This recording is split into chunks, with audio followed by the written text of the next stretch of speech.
State 30. So welcome everyone. It's greetings from me. It's wonderful to see you here today in this virtual space. Welcome to the Reducing Post-Harvest Loss of Food Systems Approach webinar series from the ADM Institute for the Prevention of Post-Harvest Loss at the University of Illinois, ADMI as we call it. Today's event is co-hosted with the Natural Resources Institute, NRI, whose assistance through expertise and promotion is truly appreciated.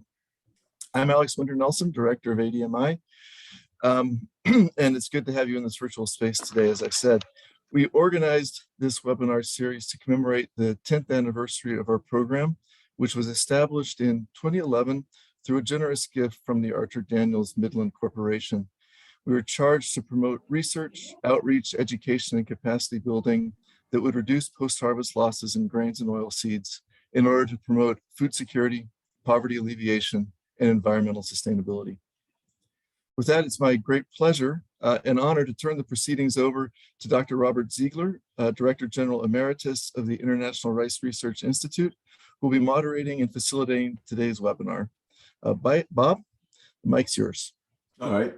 Well, thank you very much, Alex, for first including me in general in ADMI, and second, for inviting me to moderate this third and final webinar of the series. I think I'm particularly excited about this session in that it brings a food systems perspective to the policy arena around post-harvest losses. I think those of us involved in post-harvest loss work over the past decades have come to understand that if we don't get the policy framework right, a considerable amount of the work in post-harvest losses would be for naught. So in that sense, I think it's a great move forward. And as we go through the discussions today, I would like the participants and the observers to keep in mind the question of the degree of post-harvest losses, where they are occurring along the value chain. I think a lot of us tend to focus our work on or our thinking at the farm level, but we need a full systems approach. And I think this is a great opportunity here to bring that thinking to bear. And along those lines, when we look at losses along the full value chain of the food system, I think we have an opportunity to aggregate those losses and convert them into greenhouse gas emission equivalents. And I think that is something that might get the attention of policymakers a little more these days, but they're probably all pretty distracted at the moment. But regardless, let's move on to the session. I think it's a very exciting session. We have three outstanding speakers lined up for us. We'll start off with Dr. Tanya Stathers. She's an associate professor at the NRI in Greenwich, England, and she is the director of African Post-Harvest Losses Information Systems. We also have Kathy Baylis, professor and vice chair of the Department of Geography at the University of California, Santa Barbara. And finally, we have Dr. Ashok Gulati, who's the Infosys chair and professor for agriculture at the Indian Council for Research on International Economic Relations. So with that, I would like to now move to our first presentation. If you have questions you'd like to raise, please use the chat feature for that. I believe that's right, Maria. If not, jump in and correct me. And the ADMI staff will collate the questions, and we'll try to have a moderated discussion session at the end of each speaker's presentation. I'm sorry, at the end of the three presentations. Okay, so I would like now to move to Dr. Tanya Stathers. Sorry, go ahead.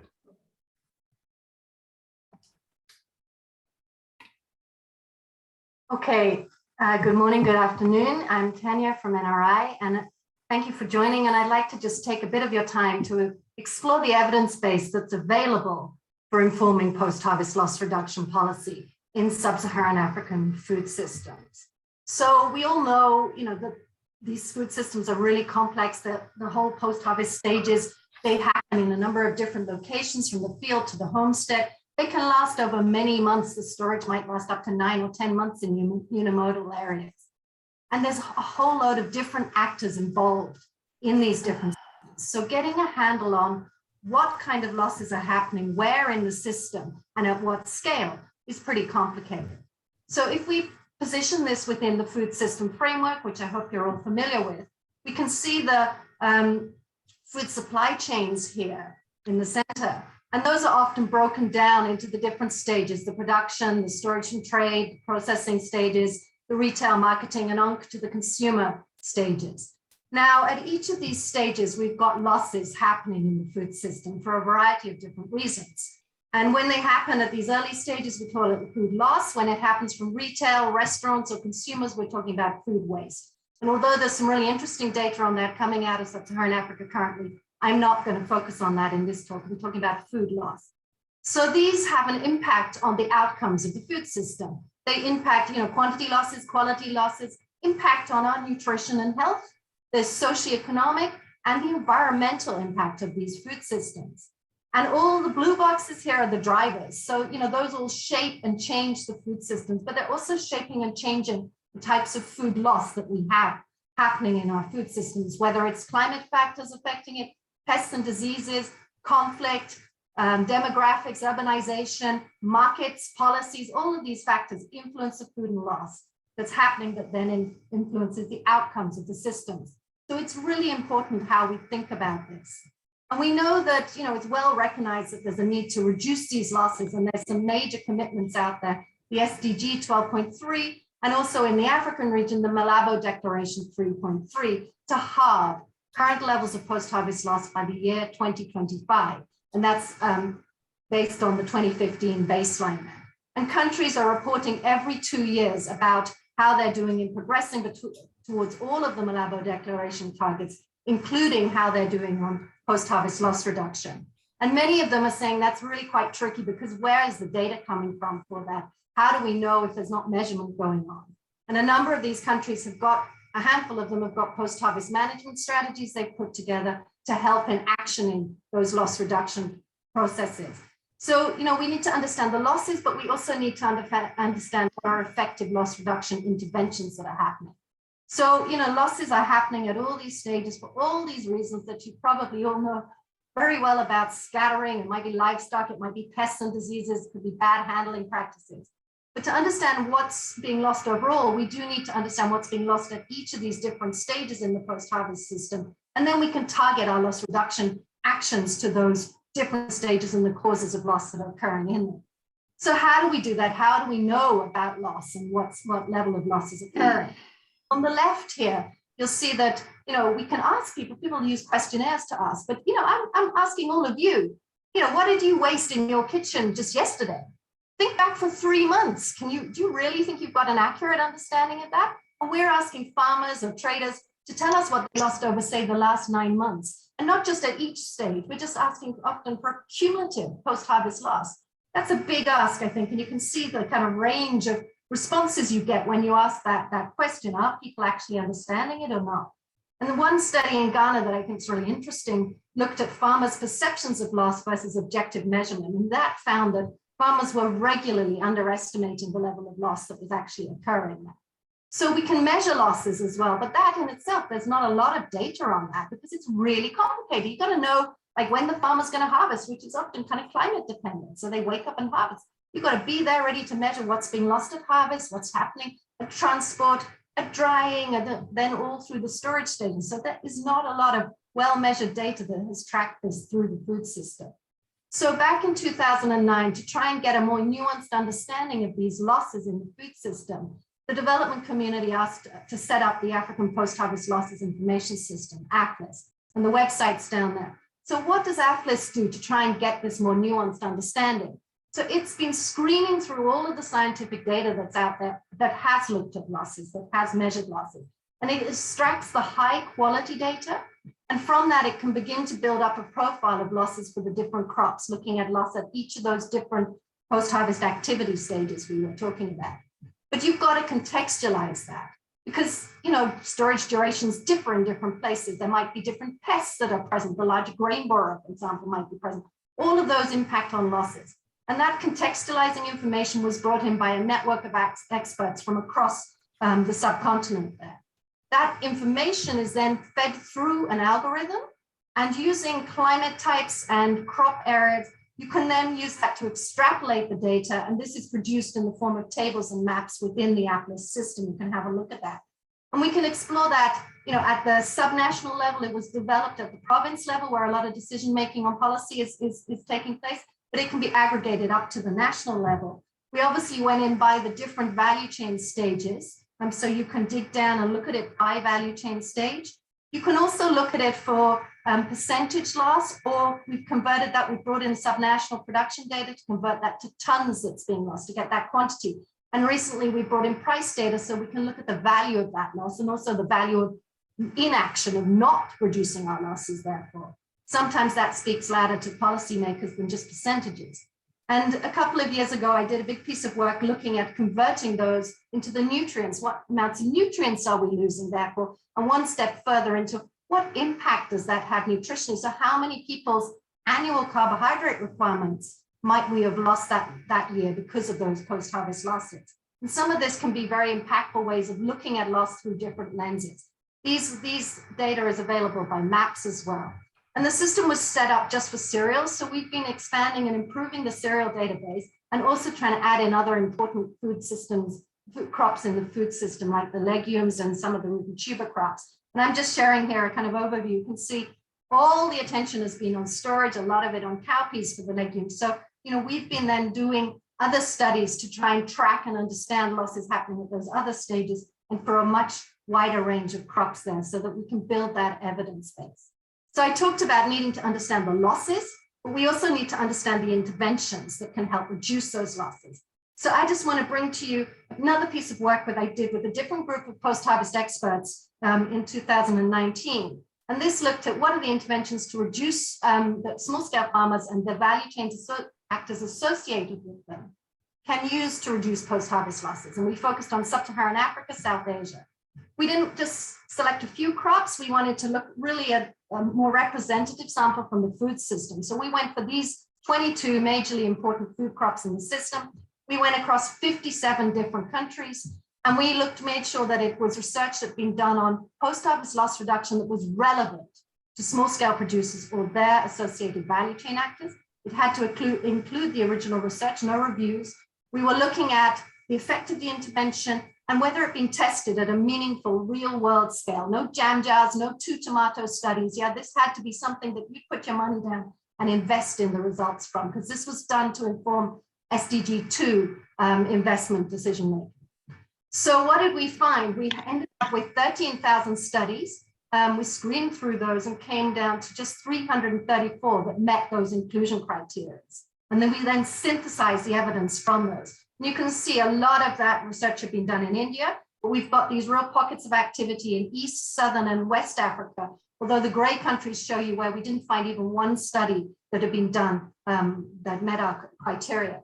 So if we dig deeper, then looking at what type of interventions were those, we can classify those. Were they a technology? Were they training intervention, training on post-harvest loss reduction? Were they handling practices, etc.? And then what level of which stage in the activity stage, was it harvesting, was it storage? Did these interventions try and reduce losses at? So just to show you a little bit of that data. So 90% of the interventions that have been tested were technologies or tools or equipment. And nearly all of those focused on the storage stages, whether it was for the dry crops, the cereals, legumes, or the fresh and more perishable roots, tubers, fruit and vegetables. And particularly maize had a lot of work done on it. So we zoomed in one level further to look at, so which of these interventions that are managing to keep losses really low versus those that aren't. And we did that for each of the different crops. And you can look at this in the study. So we went through for all those 22 crops, looking at those interventions, which ones were actually effective at reducing losses. So we came together with a whole load of interventions that are ready, technically effective and ready to be scaled out, which is exciting. But the evidence base is weak on, it's focused on a few crops, particularly cereals and very much maize. So we need evidence for a much wider range of crops. We need to look at activities besides storage. We need to work with interventions that other value chain actors can use, especially as our value chains in sub-Saharan Africa lengthen and urbanize. This is really important. We need to look beyond just technologies and think about the training, finance, policy, markets, infrastructure interventions, and combinations of those interventions for reducing post-harvest loss. And finally, we need to look not only at the technical outcomes of these interventions, but the socio-economic, environmental outcomes. So thank you. These are just quickly to recognize the players who've been involved in putting together some of these evidence bases over the last few years. Thank you. Well, thank you very much, Tanya. That was quite a helping of information. I think it's really a considerable amount of food for thought for our discussion session. It certainly triggered my mind a number of good questions. I would like now to move on to Dr. Kathy Baylis, who's professor and vice chair of the Department of Geography at the University of California in Santa Barbara. She will present Safe and Secure, the impact of improved storage technology on food security. So Kathy, if you please proceed. Thank you. Thanks, Bob. And thanks, Tanya, for this. This is very much an example of sort of one of the studies that you referred to. So it's also one that's focusing in on grains and on particularly on storage technology. But we do some work looking up the value chain. So hopefully we're helping advance some of the literature that you're talking about. In particular, what we wanted to look at was to look at the question of how storage technology could affect food security along its multiple dimensions. And so looking beyond just questions of availability of more food, but also creating better economic access to food and better quality of food, nutritional quality of food, along with helping improve stability of food security over time. And the technology we're looking at is not new, is one that a lot of other people have also considered, and that's looking at hermetic storage bags. And what we wanted to do was work with a number of farmers, including a number of colleagues, some of whom I see here, which is great, from in Bihar, in the state of Bihar in India. And we wanted to, we were working largely with smallholder farmers, so not large commercial farm growers, and as well as people who work as agricultural laborers in this area. And what we did was we wanted to first do some of the things that Dr. Stathers mentioned. We wanted to try and measure physical losses along various different components of the production chain. And then we did a randomized control trial on these bags, particularly with an auction design to try and determine farmers' willingness to pay for this improved storage. We also went and worked with traders and we did sort of a mystery shopper or mystery seller, in this case, experiment to see what folks might be willing to pay, what quality premium farmers could get for grain stored using this improved storage.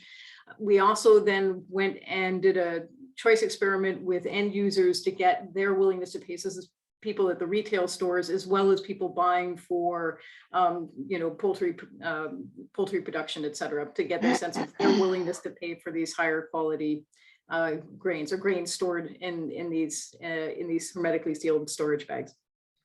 We also measured things like aflatoxin and compared to how people were using storage.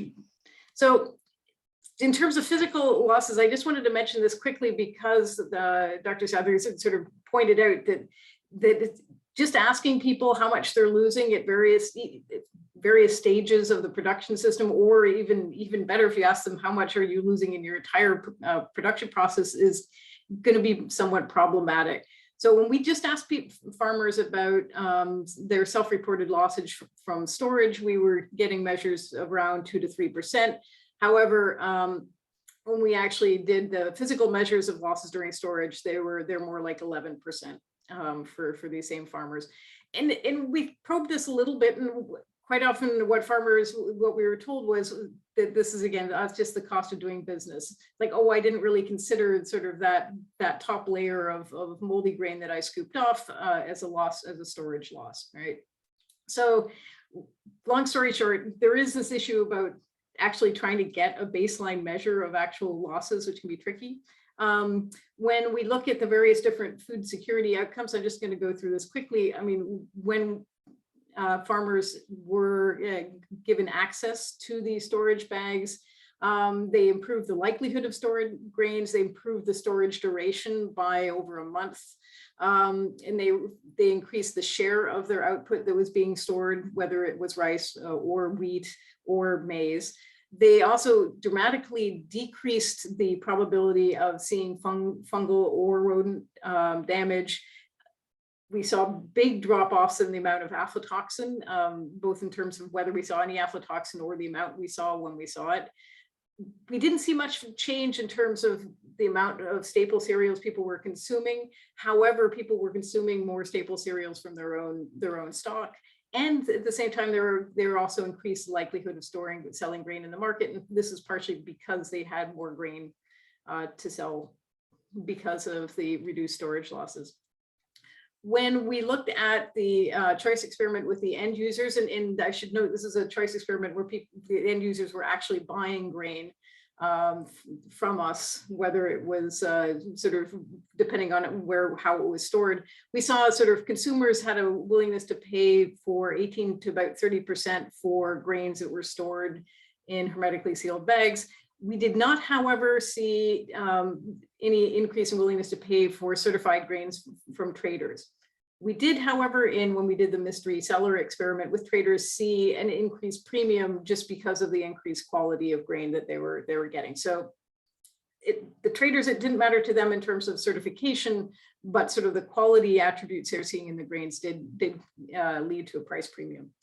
I won't walk through this table in detail, but we sort of put all these numbers together to try and do a cost benefit analysis.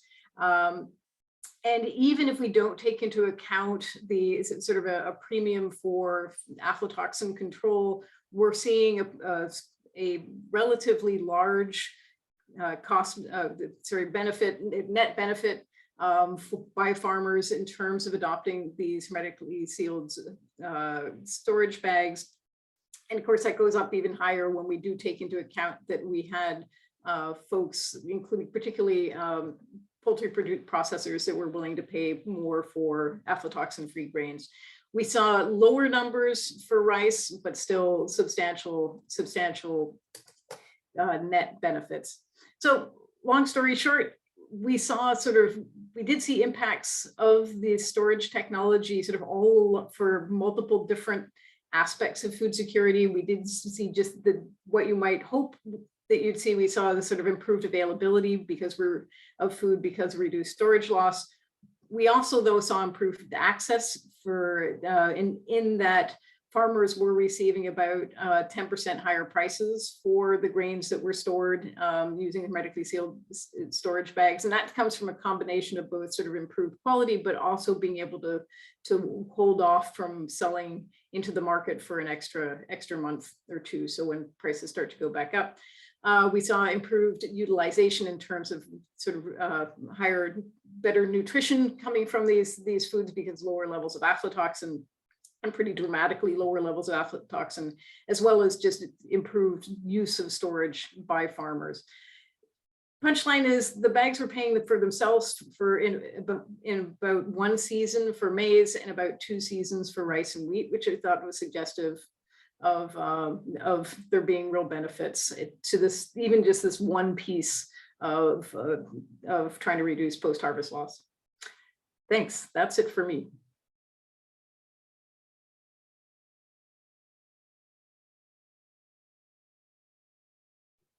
Well, thank you very much, Kathy, for a tour de force on the nuts and bolts of actually getting reliable data, and perish the thought of policymakers making policies without reliable data.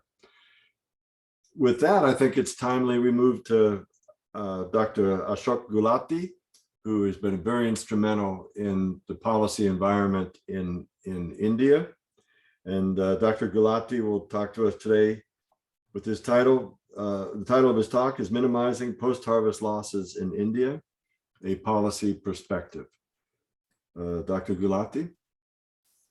Thanks, Bob, for giving this opportunity to present something from the Indian perspective, especially policies. Pleasure to be a part of this distinguished panel. I think it's not moving. Can you see the slides? No, it's not moving. We can see the slides, but It's moving. I think, yeah. You know, what we know from FAO is what is the food loss index, and the waste part is different, and before harvesting it's different. So this is what is being captured, and the FAO had worked out all this 20,000 data points and created this scenario where different continents, how much are the losses.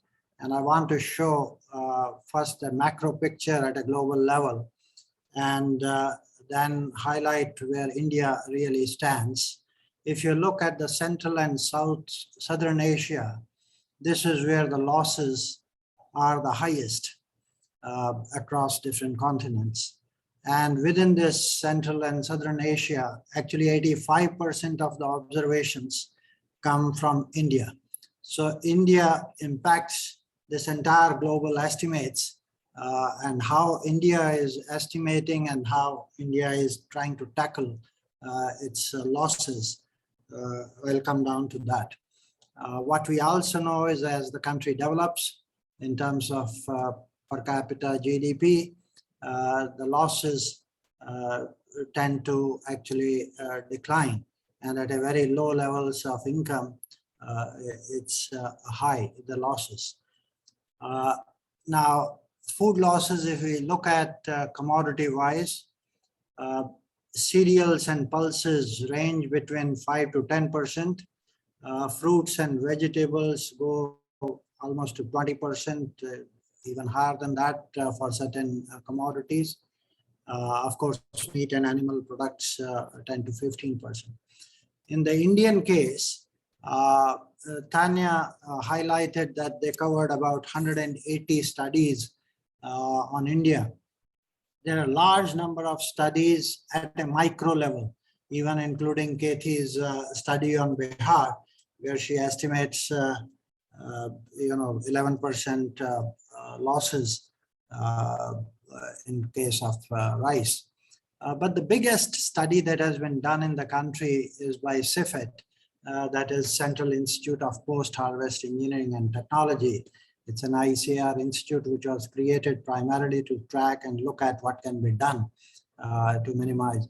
They covered 46 crops and about 120 districts, and this is the biggest study. So I want to present some of the results of this and then link it to policy where the problem is. Look at the first overall total losses.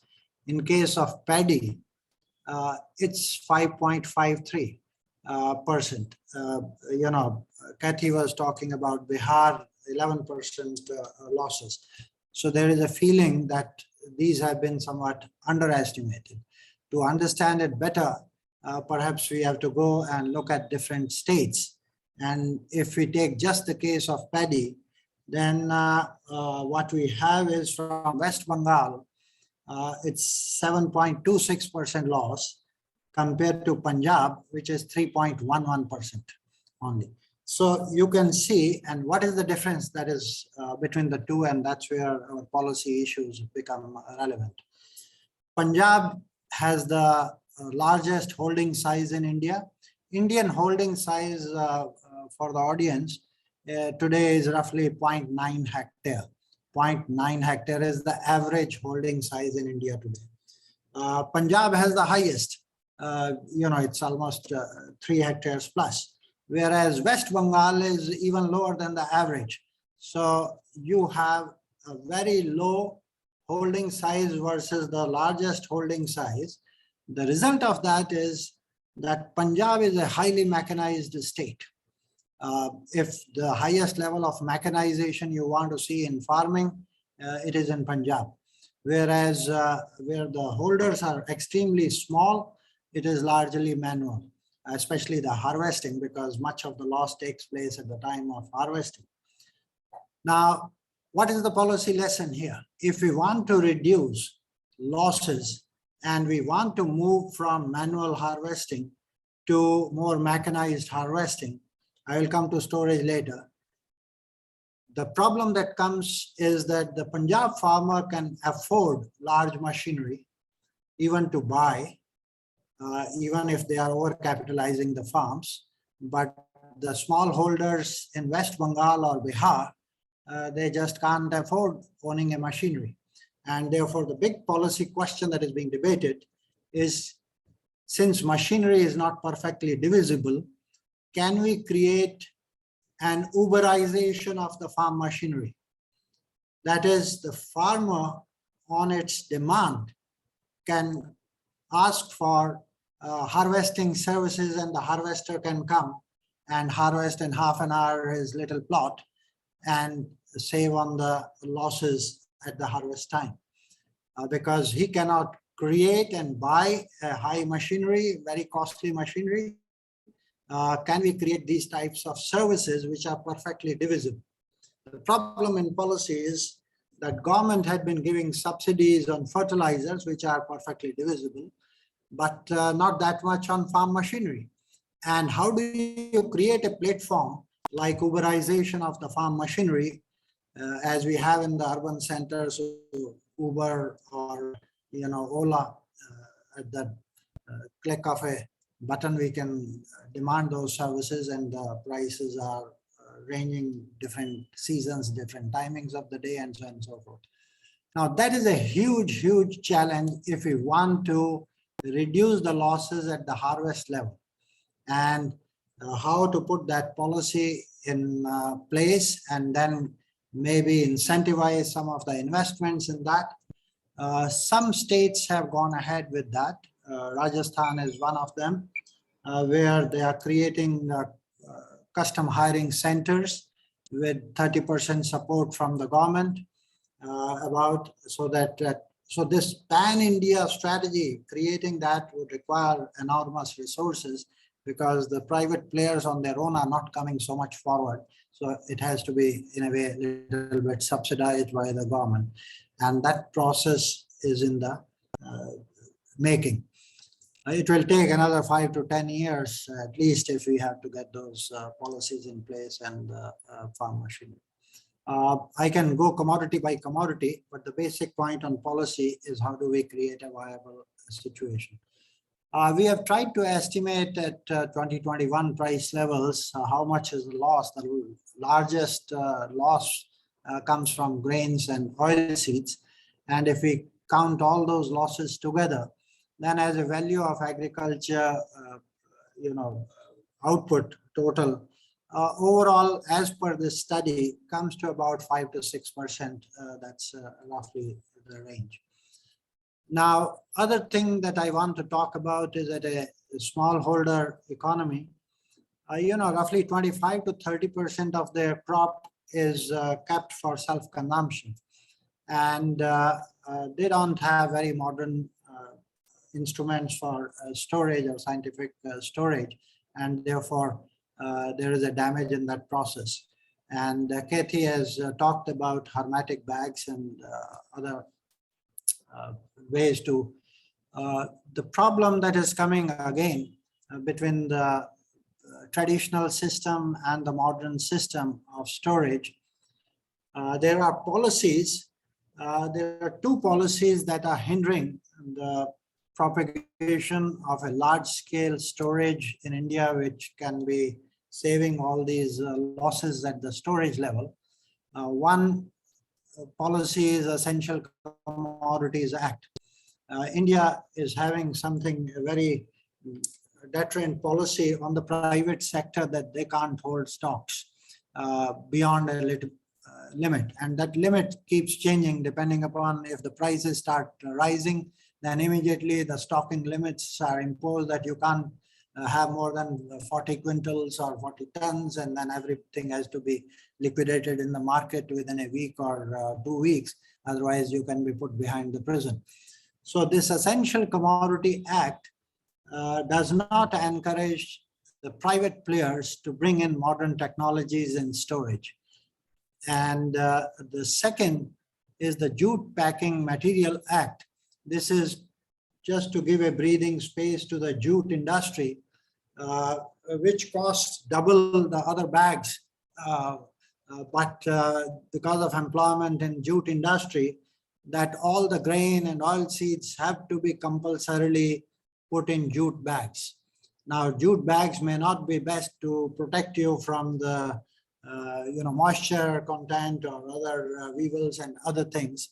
So because of that, there is a damage, and then the hooks that are normally used to have the jute bags being transported from one place to another, that leads to a continuous leaking of the grain, and that increases the losses in between in the entire value chain. So the question is, what is it the government doing in these? Government in 2016 tried to have a policy, what they called a private entrepreneurship guarantee scheme, to create silos. Think about just the grains. Indian production of grains is about 300 million tons, and we don't have even 2 million tons of capacity in silos. And in 2016, they thought of increasing the capacity of silos to 10 million tons. Dr. Gulati, I think you have about like 30 seconds left. I'm done.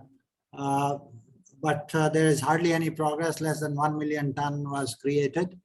So the bottom line is that unless the policies get aligned to the incentives for adoption of new technologies, whether at the farmer level or at the large scale level, the introduction of better techniques and innovative solutions for saving wastage losses will not be there.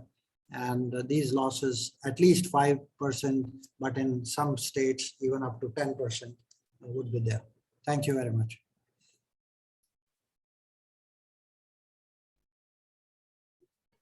Well, thank you. Thank you very much, Ashok.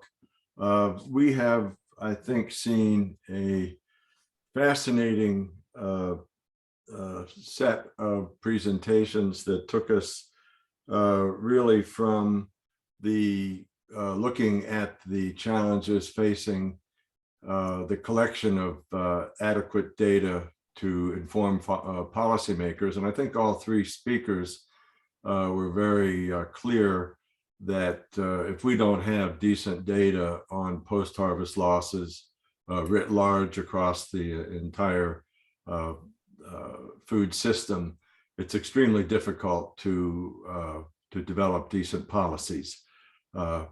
Again, it's the gathering of these data that are essential, but we've seen that that can be quite a challenge in and of itself. And I don't think there's any doubt that we lack anywhere near the necessary amount of data that are required for our policymakers. Ashok pointed out, and Tanya as well pointed out that the data tend to be focused in South Asia, and the rest of the world's pretty sparse. But I don't want to carry on here too long. Let me open the floor for questions. And Maria, I think you're going to help walk me through getting the questions to the speakers. We have a couple of questions in the chat. The most recent of which is from Alex on why a farm missionary Uber has not emerged in India through private initiative.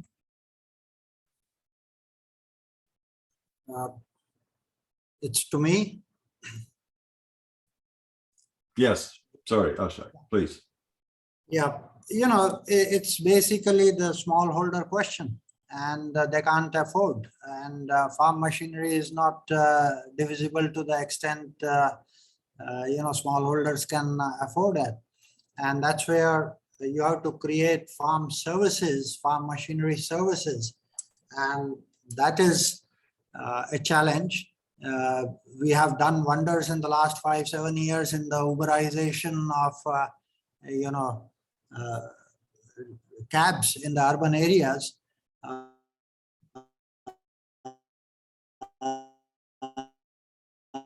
But some harvest combines come all the way coming from Madhya Pradesh and Gujarat, and they move with the progress of the season. Those are somewhat informal markets. I think a pan-India strategy requires some support from the government, and that's what I was saying, that the government is moving in that direction, more at a state level. Some states have picked up, but others need to do the same. I hope the complexion will change in the next 5 to 10 years. Ashok, I'd like to drill down a little bit on that. I recall, it's probably 20 years ago now, 15 at least, or at the most, where companies such as Reliance Industries were starting ag service facilities all across India, beginning in the Northwest, as you'd expect. But why haven't those centers been able to provide the equipment services that you're talking about? The problem, like just as an observation, I think one of the issues of comparing the Uber versus the ag services, the Uber model is built upon a steady demand across the year and across the weeks and months for automobiles.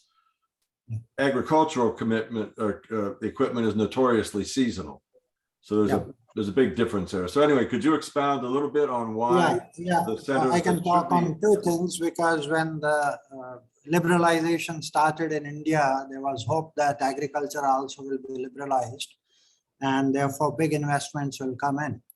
And you mentioned about Reliance. Reliance had actually identified that the comparative advantage of India is in agriculture, and they can have a pan-India strategy and massive billions of dollars they can invest in creating a pan-India strategy of from harvesting to storage to exports or delivery at the retail levels. Adani also was one of the big names in that. But then government backtracked that liberalization in agriculture. You have seen what happened to the 3 farm laws, which was basically to liberalize agriculture marketing. Now, Adani's did enter, by the way, in storage activity and under the PEG. So they can't own the grain, but they can build silos for the government. So government, whether the storage is there or not, they will get some return. Now, that's not a good policy and framework to develop. But in tractors, some of the bigger players like Mahindra's have started off Tringo, which is the concept that I was talking about, trying to give tractor services. But I think many other farm implements, harvesters, need to be brought onto that. And there are other players, bigger players also coming into that. It will take time, gradually moving. India is still having a little shy to talk with the big corporate players. The sentiments are still more socialistic. So small is better, but big is bad. So that's where I think the political economy works on the policies. Okay, thank you. Thanks, Ashok. Maria, additional questions, please? Yes. So we have a question on, do we see more post-harvest innovation in crops that have less government regulation in the markets? Okay, let me see what Tanya, would you like to start off on that? I'd like comments from each of the 3 speakers, please. Yeah, thanks, Bob. I don't know, the evidence that we've seen is not that way. It's the opposite. I mean, that that scoping study I just showed you there, that nearly all of the research attention has been focused on maize. And then in India, it's been focused on potato, particularly, and then some of the other tomatoes and other crops. So I would say, no, we don't see, from the evidence that I've seen, no, we don't see that, that's the case. Okay. Kathy? Yeah, no, it's a very good question. I mean, I guess where we've seen some innovation occur, or where I've seen it, is generally been usually involving larger producers. So like things like certification schemes, et cetera, quite often are involving processors who want a certain quality, trying to work with specific sellers, and in places where there isn't lots of government regulation, but it's not always been easy for smallholders to tap into those systems. Like I'm thinking here of poultry producers sort of contracting with specific larger maize producers, that kind of thing. This sort of goes to Alex, your other question about sort of what have been some of the policies that might have been hindering adoption of post-harvest technologies. And I do think control of the marketing system has been somewhat problematic in some places, or it has deterred adoption of post-harvest technologies in as much as it's limited premia that consumers are willing to pay from flowing back to farmers. So, yeah. Okay, thank you. Ashok, would you like to weigh in? It's difficult to say, because when you have in a country like India, jute order or the stocking limits, then it cuts across most of the major commodities which have been estimated. So investors don't come forward. What I know is some of the players, I'll give you the example of sugar mills. You go there and many flout the rules that they don't want to follow bags. They will put the plastic bags because they can control the moisture, otherwise they're damaged, and they are ready to pay fines or give underhand or whatever. So there are that type of, which clearly shows that if the rules are changed or opened up, and they will adopt better technologies, better storage methods, and that will surely save. Otherwise, why will they violate these types of things? Okay, Maria, some more questions here. I've seen they're popping up, so. Yes, a lot of questions are popping up. I'm going to ask the question from Jane Mbuko. How can we push for more investment in reliable data collection, seeing that we have huge food loss waste data gaps in all commodities and across regions? Boy, that's a question, isn't it? Okay, let's again take it from the top. Tanya? Sorry, can you just repeat, Maria, the first part of that? I didn't catch it. Sure. How can we push for more investment in reliable data collection? Yeah, I think there's a big awareness raising piece about this. People think there are figures out there, and people believe that those figures are based on really accurate measured samples. And it's only when you start to question that people see that data isn't. So some awareness of that. I think as countries are reporting about their losses, and we see this across the globe with the whole net zero movement, with companies needing to report on their supply chains and how they're reducing losses in order to reduce emissions, I think there is going to be a much bigger move to understanding what's actually being lost at each stage, and then showing evidence of how you're then acting to reduce those losses. So I think some of that will be driving, and we're at that time point now where there's real movement on that. And these globalized value chains, do impact, even if we're looking particularly at domestic markets, there can be still some impact there. I think the other thing is, we're seeing in AFLIS a huge demand from countries for training on loss assessment methods. And so we've got a piece of work in that program that's looking at e-learning courses for that people can follow and then practice, trying to simplify it a bit with still getting kind of accurate enough data there on it. So I think that area needs exploring as well. Over. Okay, Kathy?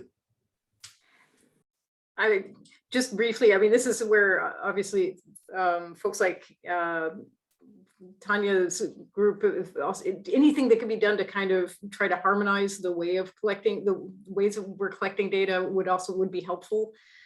Just because right now it's really tricky to compare different measures from different places because the collection methods are different. That doesn't get to the fundamental question of, okay, well, how do we fund it? How do we sort of, incentivize that form of data collection? For that, I'm going to turn things over to Dr. Gulati because ICRIER has done obviously some of the sort of most comprehensive work in this space. Ashok? I think 2 points that we need to do. At least in India, government has funded this biggest ever study cutting across 46 commodities and all states of India. So there is a benchmarking and every 5-7 years. Right now, as we talk, the latest study by NAPCONS is underway right now. So there is money that is being put by government agencies to do that type of massive work. I think where innovations and some micro studies can bring in 1 or 2 important things. These big studies are capturing basically quantity losses and very little on the quality side.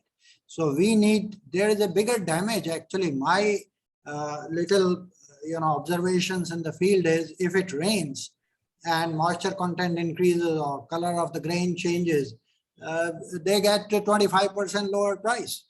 So there is not a complete loss, but the value of that product has gone down by 25%, 30%, right?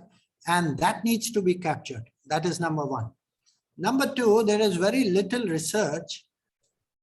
Now, where exactly the losses, let's say 70% of the losses at harvesting time, manual when you are doing, or 70% is at storage level. Where is it and what are the policies and what are the instruments that need to be put in place? I think that is where it is lacking. These estimates float, but the process of change, how to reduce that is left open-ended as if something automatically will happen. That's where, and as researchers, we need to sensitize the policymakers at a higher level that if you save 10% of the grain from the losses, what are the losses, then how much water you are saving, how much of greenhouse gas emissions you are saving. So it's not just saving lives, you have to save the planet too. So this sensitization at the highest level of policy making by literally, hammering these messages time and again, then only you will see some more resources being put in by the governments as well as also by the big corporates. The innovation that is needed is in smallholder economies. How can you, find out a solution that is sustainable for the smallholder, affordable, but the big players can create synergy by creating a prototype and sort of a best technologies in the world to bring in. Back to you. Okay, thank you, Ashok. Very challenging ideas there. Okay, Maria, I think we have time for at least 2 or 3 more questions. Yes, we have a question on, can you relate the use of the bags to the marketing policies in India or specific state you were working in? And that's a question directed to Kathy. And also I'll just mention another question based on the farm, in Bangladesh, individual custom hire service work, provision is working well compared to farmers group service provision. But in Vietnam, Thailand, Philippines, the farmers group service provisions are working better. Can you throw some light on that? Well, in terms of specific policies, I mean, Dr. Gulati mentioned obviously the jute bag subsidy, which is obviously one big one. What we were finding definitely was there's something in the supply chain that again is meaning that premium that end users are willing to pay is not getting translated back to farmers.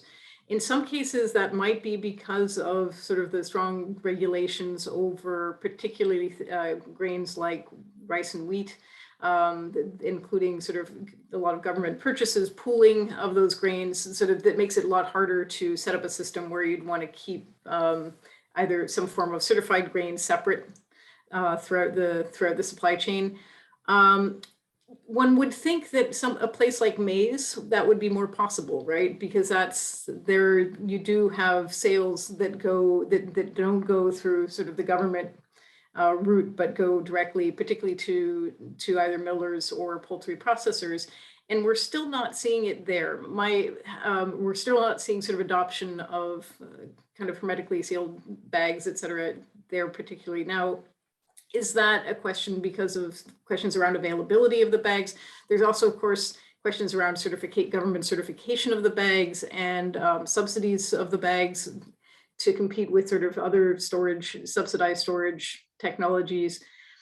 Is an open question, but I know that people are working in that space, trying to figure out about, is there a way to have kind of certified maize seed, for example, and I think so. I think there might be some movement there, but it is the point about there's a whole bunch of policies that are affecting everything from all the way from input provision all the way to sort of supply chain marketing and certification systems, storage investments later on in the supply chains, as Ashok mentioned, that are creating, well, they're creating some disincentives for private investment in this space. Okay. I don't know. Maria, should we try one more question, or? I don't think we have any questions from participants. Okay. Bob, feel free to ask your own questions. Well, no, I'd like to just reflect a little bit here that it's, I found the set of presentations to be really quite stimulating, but a little bit, if I can say, depressing in the sense that we have been hearing about post-harvest losses during my entire career. And it's a little bit disheartening to see how really poor our global data set is. That really, when you start to peel back the layers, as Tanya mentioned in her opening talk, it's extraordinarily complex, and we really are in a situation where we don't have really good data on the harvest losses. And then Dr. Gulati pointed out, Ashok pointed out that we don't really have a good quality on or a good handle on the losses that we have quantified, because we're basically assessing losses in terms of kilograms as opposed to price that would incorporate the quality component. So we still have a long way to go. And I think it's pretty clear that if we're going to be arguing for better policies, we have to have a decent data set. And to me, one of the my conclusions out of this set of presentations was we really have to get serious on getting the good data. And that's not a trivial challenge, considering, and it's not that people haven't tried, but getting money for thankless tasks like the kinds of surveys that we see in India around the rest of the world is really, really a challenge. Just parenthetically, I have to say I've been spoiled working on rice in Asia, where we have been able to take advantage of the incredible data sets that India and Bangladesh both collect. The rest of the world, pretty sparse.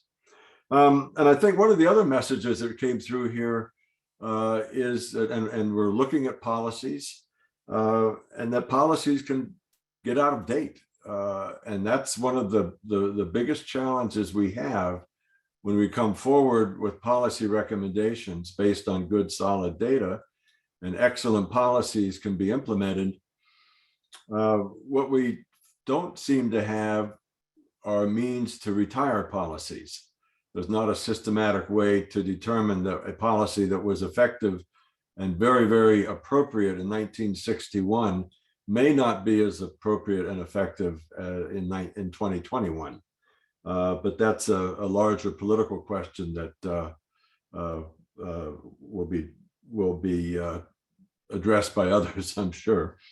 Some of the opportunities I think that have been pointed out are the attention given to net zero greenhouse gas emissions from agriculture, and the opportunity that provides to including post-harvest losses writ large in the overall greenhouse gas balance sheet of governments. The governments have signed on to meeting certain greenhouse gas emission targets, and I think effective intervention with policymakers could help them include reduction of post-harvest losses as a tool to meet those commitments. So I think there's some real opportunities there. And I think I have run out of time. One last point, though, I think that I want to emphasize is that if we want to really reduce post-harvest losses that will benefit society as a whole from many different perspectives, we have to be sure that the farmers benefit. If the farmers don't receive a significant benefit from doing their part in reducing post-harvest losses, the policy efforts and the efforts of society as a whole will be very difficult to achieve. So I think this, again, we have to keep in mind that the farmers have to be benefiting in any sort of effort to broadly reduce our post-harvest losses. And with that, I could carry on for quite a while on this, but I think we've reached the end of our time. So Maria, I'd like to turn it back over to you. But first, I do want to thank all three of our participants or presenters for their excellent presentations, keeping the time and focusing their presentation on key issues. And again, thank the participants for joining in, and for those of you who shared questions, thank you. And for those of you who have questions that have not been able to be addressed, I would suggest you direct them to Maria, and she can then channel them to the speakers. All right, Maria, thank you very much. Over to you. Alex will take care. I'm going to take the reins from Maria and say thank you very much to you, Bob, for moderating, and to all three of the speakers for those truly excellent presentations, really thought-provoking and informative. I also want to thank the participants in the audience. Many valuable comments have been added into the chat section. In addition to questions that were shared, there were a number of comments and observations that built on the presentations, and I believe we'll make all the chat as well as a recording available on the ADMI website for you to look at. So please pay attention to email that might come from us directing you to the archive of this event, including those valuable comments. So with that, I really want to thank Sarah Schwartz and Maria Jones from ADMI for helping organize and making this webinar function. I want to thank partners at NRI for helping us promote and put on this event, and all of you for attending and joining in this interaction. Best wishes to you all for a great day or evening or night, whatever your time zone might be suggesting. Thanks again. All right.